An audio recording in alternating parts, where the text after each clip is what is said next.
is what I... Okay, so we're in like my hotel room because I'm interviewing Yaron Brooks tomorrow, and me and V are drinking and looking into the ANCOM versus ANCAP debate group. So I have a serious question: is there a place? Oh, for fuck's sake! Is there a place for owning a Ferrari F12 under communism? Yeah, if you're the leader, if you're Kim Jong-un. Yeah, but the thing is, the ANCOMs don't expect a state, so you can't factor that into your answer. But Brett's answer is, after our collective interests have been established, luxury will surely be the next task.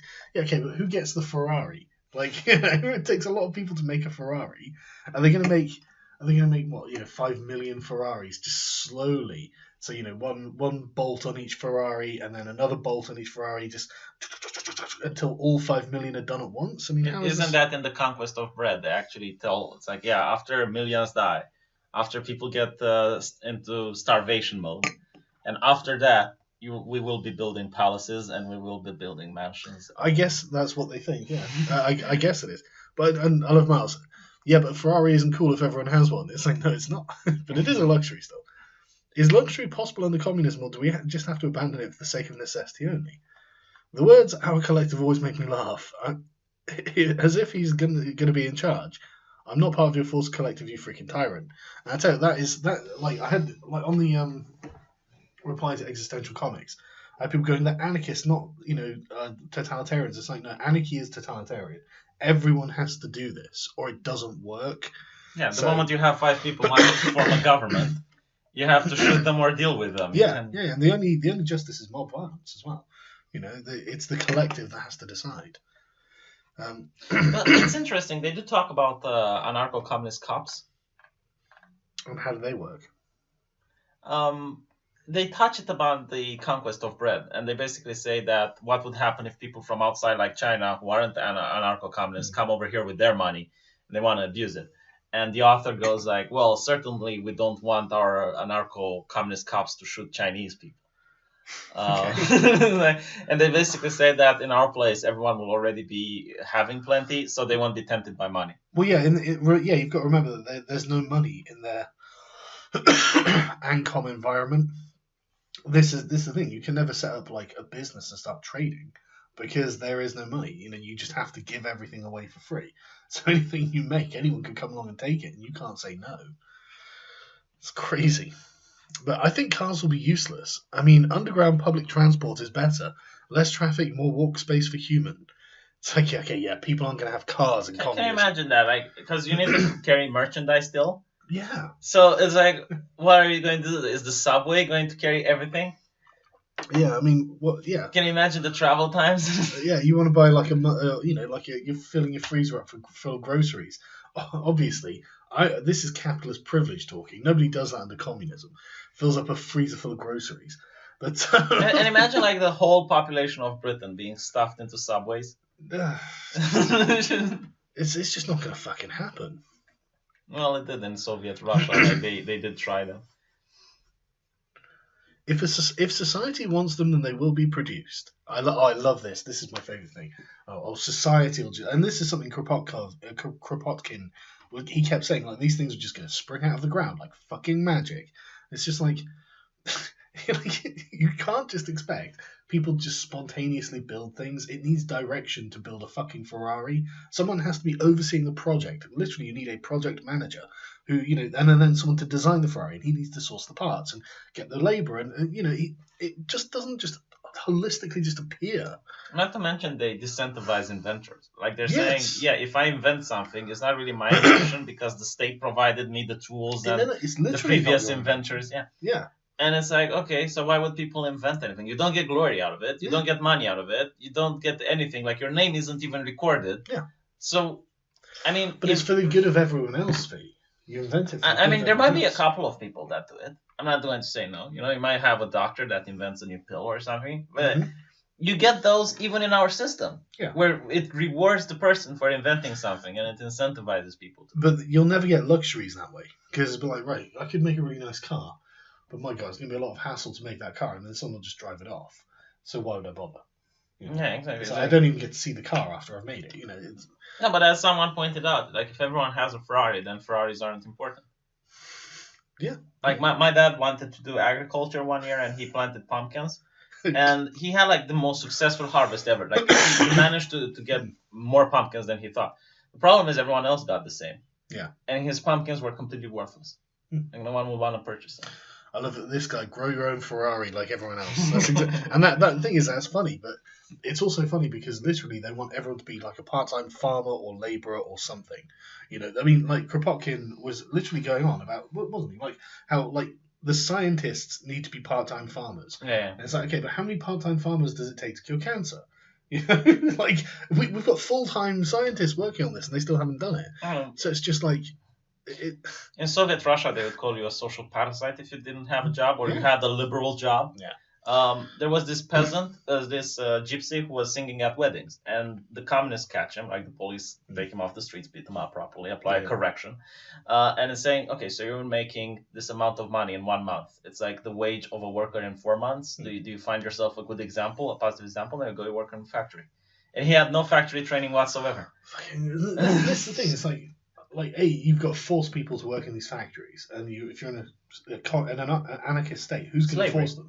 Yeah, but who's going to do it, right? But even then, it's like, okay, like, you know, and then it's like, right, so you spent 5 hours a day working in a factory, now you're expected to spend another 4 hours a day being a scientist, it's like, or you know, doing something else. It's like, how long is it before we get to Mars? You know, in a system like that. Not to mention that in factories, the work hours were usually beyond 8. Well, yeah, like but their plan is to basically do the bare minimum. So everyone does like only like 4 hours. Yeah, do you know how they did it? It's like they had quotas for you to do, and if you finish your quota early, then you can go home. Yeah. But the quota, the minimum, was something that a single human person couldn't do in 8 hours. Well, so most of the time you'd stay 12 or 13. Mm-hmm. If you don't do it, it's then why are you lazy? Why are you lazy, comrade? Yeah. You know, you're sabotaging the economy. Holy shit. Exactly. Right? That's a huge weight on your personal shoulders. It's the 5-year plan. Yeah. You know, you're fucking with the 5-year plan. You're holding the factory back. Yeah. It should be like the Starkonovites. How dare you not work yourself into an early grave for the betterment of the people? But from my seeing, it's like everyone is laughing at them comes on this. Yeah, there are a bunch of them who are resistant though. Is it just me, or is communism nihilists embracing Christian ethics? They do, don't they? Like the book that I just read from 1800, they do say that it's the principle is from the Bible. It's like you need to give to the poor. No, I mean, Jesus wasn't exactly Mr. Private Property, was he? The only time he flipped the tables is when he saw capitalism in his father's house. Yeah. Not here, not in heaven. I can tell you that heaven is definitely not the capitalist enterprise. No, it's not.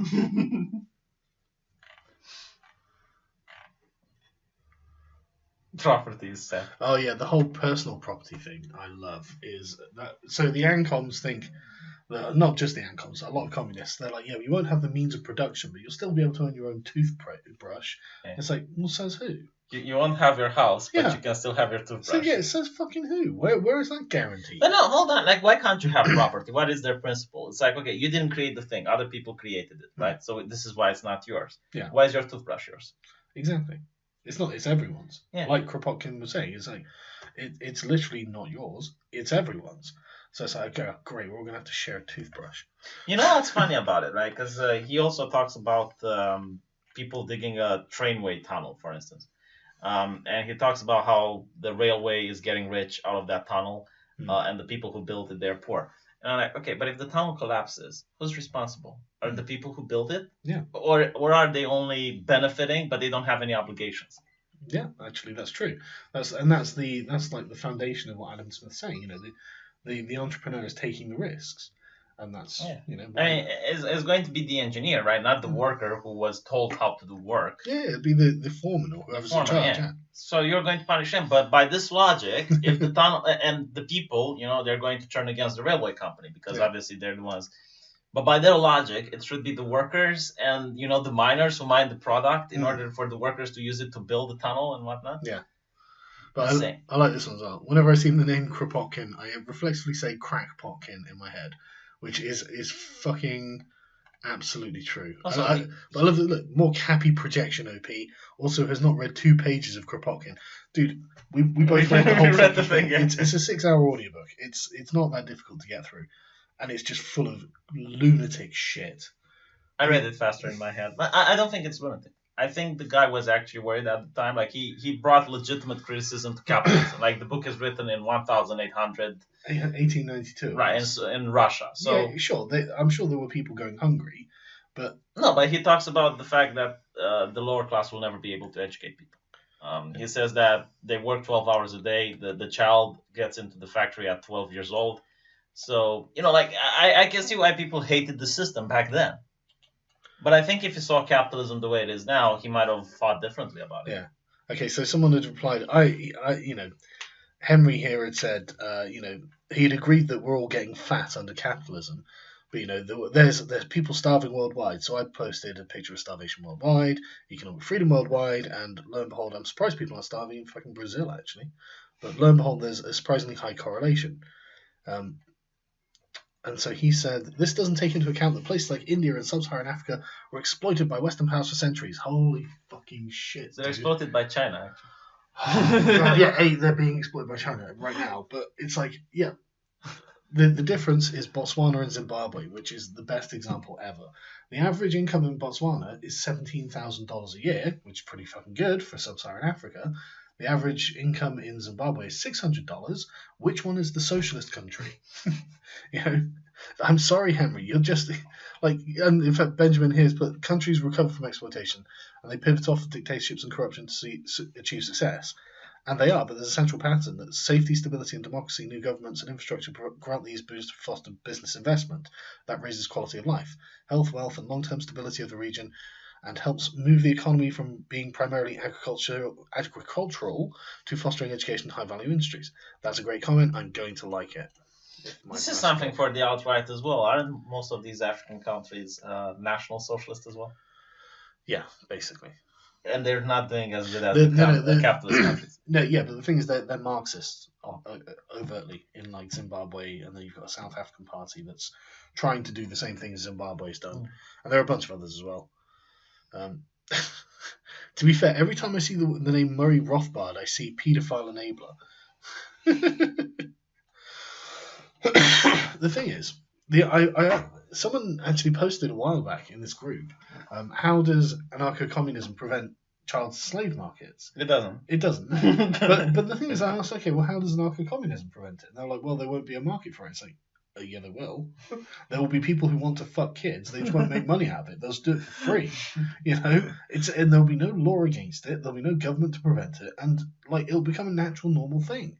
It'll just be. Wasn't it in Athens natural and normal? Well, yeah, throughout history, but this is why we consider it a moral regression. It was a moral innovation to not fuck children. Still is in some African countries. Yeah. I think it's like drinking the sperm of a man makes you more powerful and some shit. Governor eliminates Second Amendment rights. Look at that another time. Capitalism is tyranny of the minority. Fucking hell. I love this, Brett. If you're living in, say, like the 19th century and you don't have workers' rights and you don't have economic freedom, then maybe you could say that. But it's literally not. But we don't have pure capitalist countries anymore. Everything is like either controlled by some constitution, some code of laws. Yeah. You kind of like America, for instance, can't just take away Mexicans' rights, for instance. Yeah, there would be an international outcry. Yeah, there would be a huge workers' rights justifies. But it's like the minority at the top are not making you do anything. Yeah, why are minorities just wanting to come to these places? Yeah, people never trying to escape capitalist countries, are they? Do I show up in the webcam or do I need to lift myself higher? No, I think you're in it. Hey. Oh, fucking hell. Jesus, man. Yeah, I know. You're the pathogen. No. Well, I do actually. I've got a really bad throat. But, so yeah, ANCAPs and ANCOMs can never get along. Understood.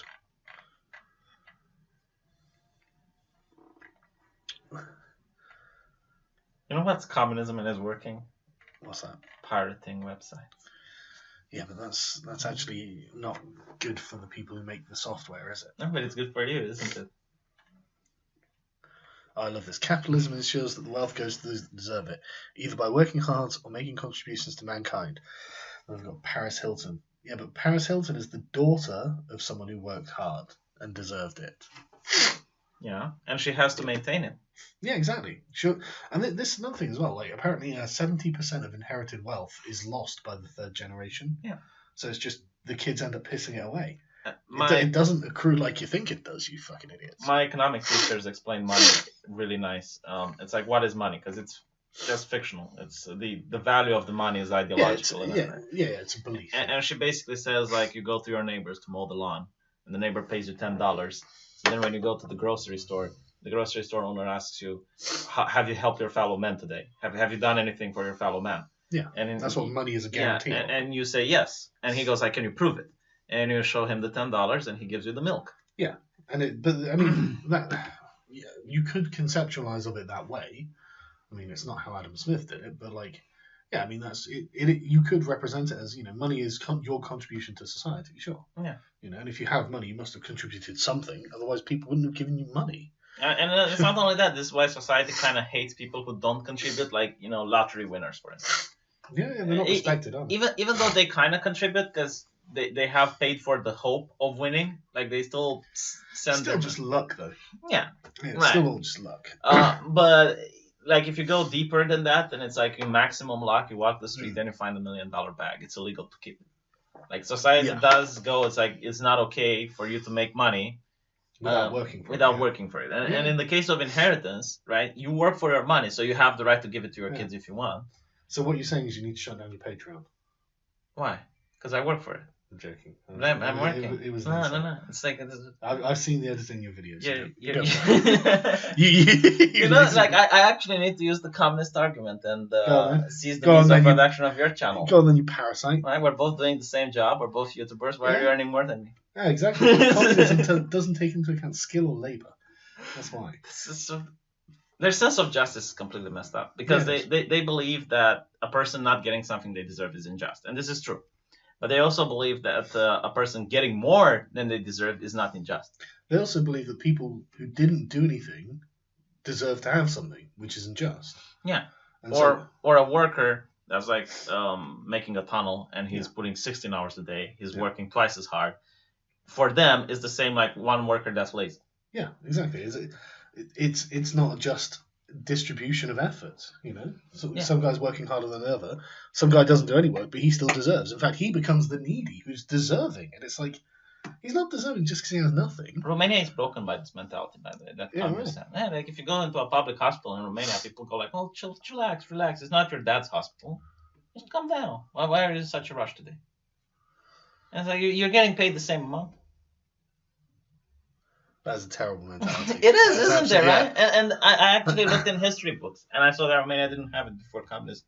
Yeah, that is the biggest disincentivization, isn't it? Just everyone around you, just don't worry about it. That's why I don't edit videos. I'm getting money. Get Camtasia. It's really easy. Yeah, I know. Even you can do it. I am thinking of editing my videos for now.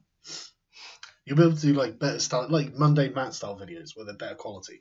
So you can still have your eyebrows when you're giving someone a look, and you can actually have the thing on screen and it won't look awful. I'm really upset by this mentality, and what's interesting is that when Romanians go to Western countries like England, they immediately drop the mentality. Like all it takes is for other people to change the system. Yeah. To go like this. Get to work. Yeah, I'm curious if the NHS is the same. Like people who work for the state. It's completely different than the private sector because you don't have the financial motivator to be better. Yeah, you get paid the same amount. Yeah, exactly. There's no incentive, and the thing is as well. This is why they're like in the Communist Manifesto. I'm doing like a big write up about all of these things actually at the moment. So I'm really going into depth in all this. In the Communist Manifesto, he recognizes that capitalism is like the world's most productive force that's ever existed. No productive force like this has ever existed before. But he completely fails to understand why it's productive. It's productive, and Adam Smith explains this perfectly. He's like, the baker bakes the bread. He doesn't do it because he thinks you're a good person. He does it because he benefits when you buy his bread. But you also benefit because you need bread. And so you need to do some work for someone else so they benefit, so you can get You can take the reward that you earn to buy your bread, and so it's a system of mutual self-interest. Everyone's like, I want what you've got, I want to sell you what I've got, therefore we both benefit. So what you're doing is you've got all these competing interests, and they're all aligning. Yeah. And obviously, people work a lot harder, and you get a lot more effort. Suddenly, boom! It's like an atom bomb. All of this stuff clicks into place, and suddenly, boom! There's this huge economic explosion. It's like, and the baker has to bake the best bread. Yeah, and exactly. he has to innovate. He's got incentive to be better. Otherwise, other bakers are going to. Absolutely, he's got loads of incentives to work hard and innovate and be really skillful and be productive and prices bread at the lowest price he can afford. Sell as much of it as he can. It's an upward push rather than communism, which is a downward pull. That's why corporatism is scary, because it goes against this system. It's like, okay, why don't we get all the bakers, under some corporations? Yeah. And then we decide the price of bread. Well, this is the problem with monopolies, obviously. Yeah. But yeah, it's just like how do you not see that this is an obviously more productive system, and therefore this is why people in capitalist societies are fat and people in communist societies are starving? What about the Roman Empire with slavery and stuff? What about them? Do you think it's better for the Romans than to have capitalism, to just have slaves? No, it wasn't better for them to have slaves. Compared to other countries? Yeah, no. It was better for the Roman aristocracy to have slaves, but for the average Roman it was bad because it put them out of work. And they had problems. I mean, that's why they got bread and circus. It's like a livable wage. Because they literally couldn't afford to eat and they were bored because they didn't have jobs, and so they were like, right, we'll have games then, and we'll give out free grain. But this is what the Gracchi brothers were specifically running on. It was very much like Trump. They were effectively just saying, hey, Romans, we're going to get you jobs. We're going to do it by land reform. And this is why, I was like, look, Trump is basically running on the same platform as the Gracchi. And I had a bunch of FSJ who said, no, that's stupid comparison. It's like, okay, why? Why is it a stupid comparison? Because he's literally saying the same fucking thing. And what happened to the Gracchi? Oh, they got executed. Trump got co-opted, but it's the same rhetoric. It was the same impulse that he was appealing to. But yeah, I love this as well, right? They always blame the CIA for everything. Socialism, it's only ever failed because of America. It's like, really? How do you know? This is what I don't get, right? If socialism is so good, why can't it defeat the capitalist America? Yeah, exactly. It's why isn't the other way around? Why isn't America defeated by socialism? Yeah. Well, there's our boy. Look, communism is good in theory. But in practice, it just ends up being destroyed in a military coup financed by the CIA. Then it's not good in theory, is it? It's weak, you fucking moron. It's weak and can never exist because it can literally be destroyed like that. It's literally, why would I want to choose a system that's going to get taken over by fascists? It's stupid. They're always saying it. They're like, oh, well, yeah, okay. They had real socialism in Spain. What happened? They lost the Civil War. Well done. After this, I'll show you some American old videos in black and white to see how woke they are. There's this election in America where a communist wants to win, and he talks about the master plan, the grand plan that will fix the whole economy. Oh, yeah. Yeah, and the counter argument to that is like, well, if you have only one plan, it best be a flawless plan, and no plan is flawless. So why should we leave all of our future, all of our country in your hands? Yeah, that's the thing about totalitarian system. It has to be a flawless idea, a flawless plan. Otherwise, it's going to be fucked up. But you literally can't refute this. Me, my surplus labor bosses. Bitch, you don't do any fucking surplus labor, do you? Let's be honest. For fucking Portsmouth. But I love it. I love it. I love this analogy. So, in his opinion, the factory, the thing that he's producing from... You mean Facebook? No. The trees and everything, it's just in the wild. It's just around. It didn't take any organization for you to go and get those logs. It's not like you needed to work in a fucking specific environment that was tailored directly to make the product that you're making. No. It's just all over the countryside, mate. This is the thing that their aim is so low. What we're going to do? We get bread. Brilliant. Okay, but what then? Okay, I've got bread. How can you find middle ground with a person who literally believes that acquisition is not an actual form of owning property?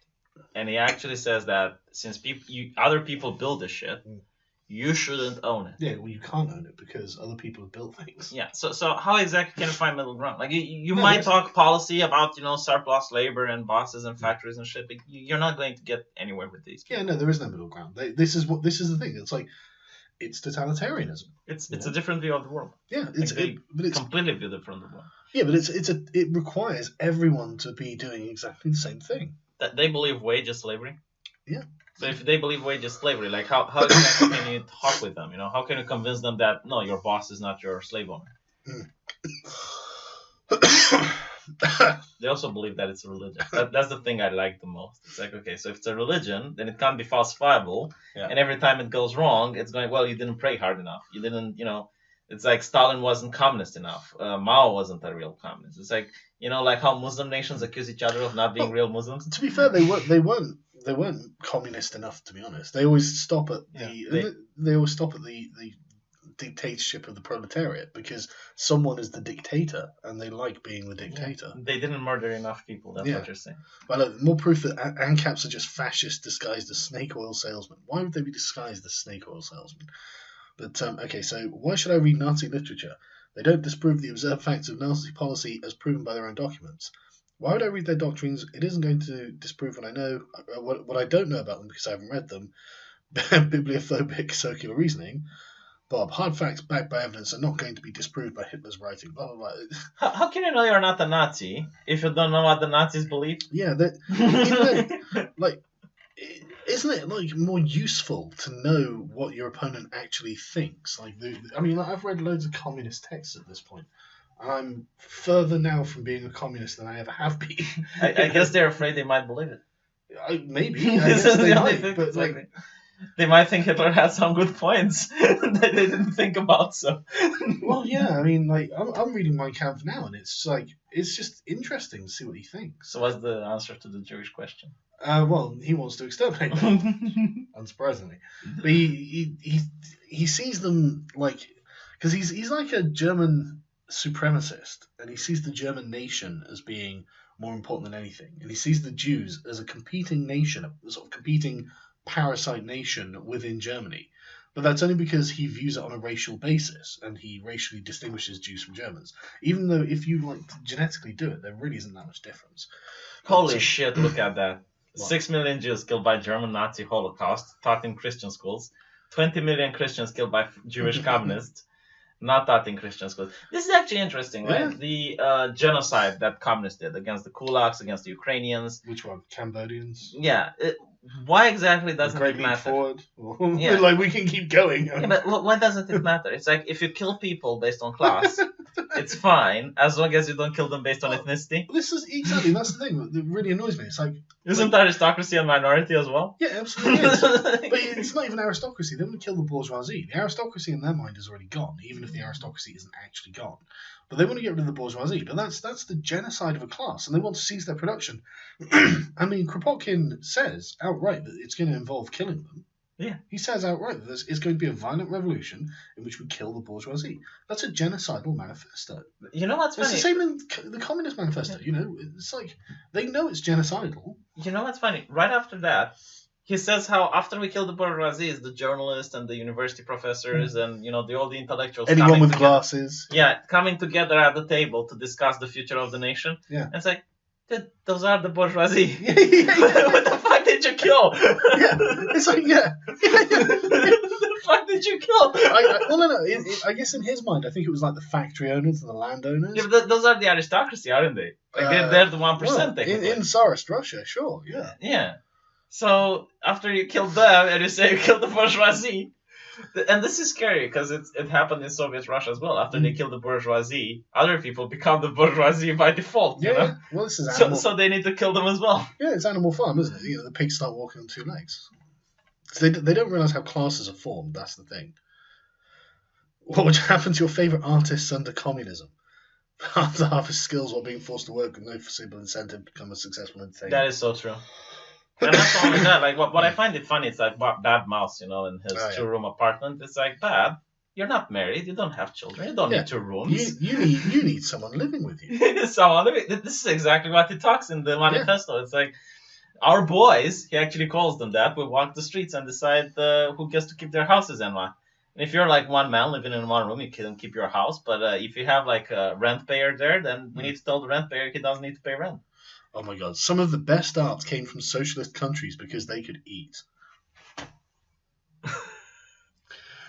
Could they fucking eat?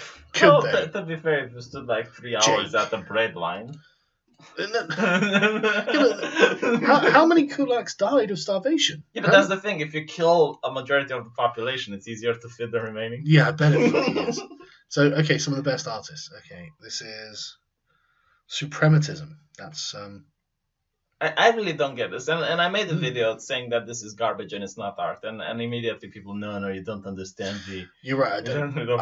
I I don't understand this. It's not inspiring me. You know, like a 4th grader can do this in paint. Okay, this is actually good art. Is it good art? Yeah, because it's drawn with watercolors, with Right, the and it's hard to do. Like. Okay, well, it looks like fine art. That's fine. You know, I'm happy with it. Oh, that looks like amazing art. That is garbage. Yeah. Okay. I mean, this is what I consider great art. I mean, I know it's all to your. You know, it's funny because we taste. can actually get some really great art from socialist countries. But the thing is, it's the same with like not being free. Like, yeah, you can produce art, but some of it will be censored. All of it will be censored, probably. Yeah, it all has to go through the censors. You know, so you have to make it like weird and abstract, so they can't see the message in it. And it's like, okay, that's great. You know, now people can't even see the message in it. Oh, that looks like good art. The Partisan's Mother. Oh god, imagine that. That's nice. That's good art. Yeah, all of it has to be propaganda to be Yeah. It's just like I don't think this is producing better art than otherwise would be created. No, but honestly, if you put in Google socialist art, you will find some cool things. I mean, the best music comes from Soviet Russia. The arts will thrive under communism. This drivel now that passes for art is an abomination. Yeah. Big businesses drives the entertainment industry, and you're left with Cash Me Outside and Miley Cyrus. The best art does not come from a desire for monetary gain. Can you imagine this, like cleaning the garbage outside your house and your neighbor screaming that it's his art piece? Yeah, well, and Hollywood, oh, what a denizen of decadence. Okay, I don't think people consider popular culture to be art. Yeah, I mean, well, I wouldn't consider that to be art. Wouldn't you consider Justin Bieber songs to be art? I mean, it is music. No, it's consumable, disposable pop shit. You know, just because it's music doesn't make it art. You know, the moral faggotry to this is like, who are you to decide? Oh, I love this. We don't force people to work. Yeah, you fucking do, Chris. Social parasite, yeah. Yeah, and not just that. Like in the thing, they were like, "What do you do if a guy doesn't work? You tell him to leave, right? So you ostracize him so he can starve, or because it's not like he can just like go and produce his own thing because he can't own anything." Name me a socialist country where people aren't forced to work. Yeah. It's like you're basically being a slave. You're just allowed to choose the slavery you want. This is a good point. Would these bands be raging against the machine if there wasn't one? Maybe they'd be raging against their own hunger. I think no. I think in the Conquest for Bread, he actually says that our aristocracy was a legit form of government because back then they didn't have machinery. I don't remember. It's in the beginning, like right in the. I don't remember him saying that, but if you have the book, I can show you. I'd have to. Yeah, I'll show you after. Yeah, I'll show you the Anarcho Cup as well. I'm curious who orders him around. Like, where does he take his orders from? Thing is, right, this is interesting, right? I've yet to have a single person to explain to me legitimately how to survive as a musician in full communism. You wouldn't, because you wouldn't be... You'd be placed in a factory. It's Yeah, like you you're wouldn't be a shaming the musician. workers. You're out-earning the workers. No, there'd be no earning. That's the thing, right? So, I mean, like, Kropotkin mentions in the book, he says, any work that is considered necessary and productive, so being a musician presumably isn't considered necessary and productive. I guess like the party might have 2 or 3 musicians there. Well, no, there won't be a party in Ancon. So there's no party, there's no government. So it's like, right. So basically everyone is the judge of what's productive. So anyone can say, no, what I'm doing is productive, just fuck off, you know, whatever they're doing. Yeah, you can't prove it. There's no market. Exactly. There's no people telling you to fuck off. Yeah. Exactly. There's no way of making people go to a factory if they're like, well, I've got an excuse not to go to a factory. But the point is, Phoenix, is that you'll be a part-time musician and a part-time farmer or a part-time factory worker. Did you look at the massive farms they had in your video with the Ancom? The massive factories and the heavy industrialized area in the United States where they have this Ancom community. No, what? There's this place in the United States that's like Fallout. Yeah, it wasn't industrialized though. Wasn't? No, it was I thought that's how it was advertised. No, it was a garbage heap. It was just but aren't they talking about industry and machinery and? Oh yeah, yeah, they are, but like there was no industry there. I thought everyone wanted to be an engineer. No. ANCAP. If you're in need, would you rather steal or that's an ANCAP thing? I don't read those. What is that? Just a meme. I love the ANCOM. What a dumb You know meme. what was funny? I think it was in not in Spain. Yeah, in England. You had the social justice warriors and Antifa complaining about the government cutting some socialist programs, and it's like, why are you complaining? You don't like the government. Yeah, but they like social programs. But they're not real socialists. That's true, but they're closer to being real socialism than not if they have them. Yeah, but it's so stupid. It's like, Yeah. you don't like the government. You're against it. Yeah. So I'm confused about the notion of collective ownership. Does that mean everyone owns everything, or does it mean current workers and users own a given resource, not the whole world? And someone's replied here, that's about right. Depends on which school of anarcho-socialism you talk about. And this is what I love, right? And these pointless definitions and distinctions. So, well, the anarcho-syndicalists think that the workers will own. Okay, but who chooses to become a worker there? Anyone can become a worker there, right? Yeah, but basically they do say that you as a person will own everything. Yeah. And the distinction between personal and private property, I really don't give a shit the moment you take my house. This guy defends a kind of fluid ownership. Your personal belongings are yours because they are by nature linked to you. The things that you use often, like your car, are in this category, but it's not yours in the economical sense. You cannot sell them since they're already yours because of your relationship to them. If you intend to stop using your car, it's not your car anymore. See where this goes? You know what's funny by this? Jesus fucking Christ. Oh god, so I put something down for 5 minutes, come back to it, oh, it's not yours anymore. Oh, shit, that's a good point. It's not mine anymore. And you'll take care of it as if it's not yours. You don't care if you crash the car. You don't care if the tires break down. It's not fucking yours. Yeah. Who cares? Yeah. Yeah, you'll just walk away from it and you just go get another one for free from the factory, I suppose. You know, they'll just be pumping out Ferraris and you'll go, well, let's go get a new Ferrari. It'll be like living in Saudi Arabia in their minds. Yeah, the thing is, like, if someone else uses it, like, what do I do? Do I get on a bike and follow him until he stops using it? And then I take it? It's just... Yeah, is it impossible to have a job that you enjoy doing while simultaneously earning a reasonable wage and helping people? Is that about right, ANCOMs? Well, that's actually what I do at the moment, so that's yes, that is possible. Do ANCOMs pay taxes? Well, in capitalist societies they do. No, but in the uncommunist society, do they also think taxation is stuff? Probably, but they want to get rid of money altogether. Yeah, but so. you can still give some of your products, you know, like some of your food. You can give some of your. Well, you're going to inevitably have to, but yeah. You're going to give your time away, your free time for something, like, you know.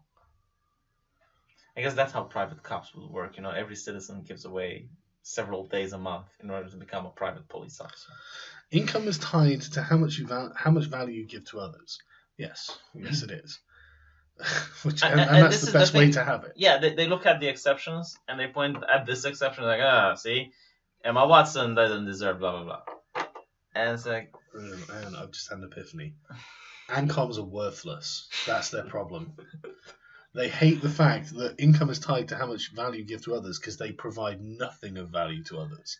You know what I noticed, right? Most of them are bourgeoisie, as you point out, and they're kids of rich parents, right? Yeah. So they view themselves as the worker because they don't earn anything. I guess. They view themselves as poor because they don't earn anything. I think they're desperately trying to identify as working class. I think they subconsciously know they're not. Yeah, but they're not working. That's the problem. Maybe, yeah. But this is why ANCOMs hate the idea of free markets. That's so true. Income is tied to how much value you give others. This is why ANCOM hate the idea of free markets. Yeah, because you have no fucking value to give. If you had value to give, you would love free markets. Their selfishness and greed land them broke and miserable. Well, I suppose. You know, as their counter argument is like banks that make money out of nothing, but it's like they still contribute to society. Like a person who wants to start a business goes to a bank. Like a bank literally starts businesses off the ground, even if it doesn't play by the rules. this is a great one. It's not possible for an entire modern industrial society under capitalism to be structured in such a way that no individual is exploited and no hierarchical structures of power exist. That's the problem. So literally, I mean, they consider any kind of wage labor exploitation, and they consider any kind of hierarchy to be oppressive. And while these things exist, Even one. literally, you want to get rid of absolutely everyone. And this again, they're fucking totalitarians. No one can have any authority or hierarchy or any. There's no wage point in labor. discussing policy if you don't agree Yeah, with the fundamentals. Absolutely, but they need everyone, and literally, if any of them exist, that's it. Yeah. So Even a single person that's oppressive. Exactly. And what's funny is that in their Communist Manifesto, they actually say that their communist society is still going to have injustices. Yeah. And it's like, okay, so you hold capitalism to much higher standards than you hold your own ideology. Yeah. Interestingly, the ANCOMs chose Ron Paul over Bernie Sanders in a poll. It was close, but Where was that? I don't know what Ron Paul stands for. He's a libertarian.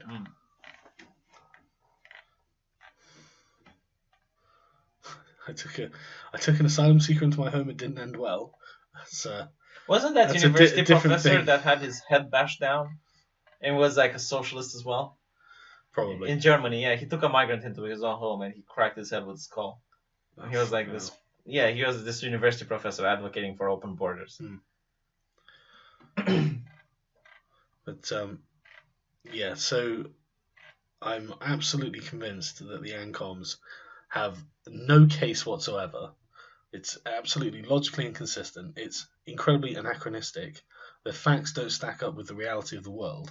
And what they want is a totalitarian dictatorship led by some sort of gang leader, like leading a mob of people to just. You still need that queen bee. You still need the. Well, that'll happen. The one above all. Yeah, that'll happen naturally. But the ideologue who knows what to do, he'll be like, "Oh, that's not real communism," and then a bunch of people go, "Oh, that's not real communism. We need to hang this witch." Yeah, it could be like the journalists, the ones that formulate public opinion and they just write their pieces, and then the mob gets really angry. Yeah, it'll be like exactly like that. And yeah, that's the society they want to live in. Yeah. They basically want Twitter to be real. Yeah, life. it's that episode in Orville which you haven't saw, where basically like everyone has like a badge with a thumbs up, thumbs down, and if you're nice to me, I give you the thumbs up. Yeah. And then they judge people like they were bars where if you have 500,000 downvotes, you don't get in. Yeah, they literally want it to be like that. And it's like, wow, that's absolute camp.